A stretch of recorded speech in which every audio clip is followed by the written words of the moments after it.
আসসালামু আলাইকুম ভিউয়ার্স, আমি শাকিল। আজকে যখন আমি আমার ঘু পাখির কেজের মধ্যে যাই এবং গিয়ে দেখি আমার যে দুইটা অস্ট্রেলিয়ান ঘু পাখির বাচ্চা উঠেছিল, সে বাচ্চা দুইটা অনেকখানি বড় হয়ে গেছে। এবং আমি যখন সেই বাচ্চাগুলোর কাছে যাই, দেখলাম বাচ্চাগুলো আমাকে দেখে ভয় পাচ্ছে এবং আমাকে ঠোকর মারার চেষ্টাও করছে। তারপর আমি বাচ্চাগুলোকে সুন্দরভাবে নাড়িয়ে চাড়িয়ে দেখলাম যে কোথাও কোনো পোকামাকড় আক্রমণ করেছে কিনা।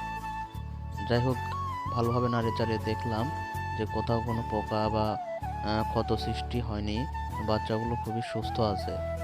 তারপর বাচ্চাগুলোকে আমি আবার সুন্দরভাবে বাসার মধ্যে রেখে যখন বাইরে চলে আসি, দেখলাম পাখিটা বাচ্চাগুলোকে খুব সুন্দরভাবে খাওয়াচ্ছে এবং বাচ্চাগুলো খুব দ্রুত বেড়ে উঠছে। আপনারা কেউ যদি এই বাচ্চা দুটো নিতে চান, অবশ্যই আমাকে কমেন্টে জানাবেন। বাচ্চা দুইটা খুবই কিউট বাচ্চা।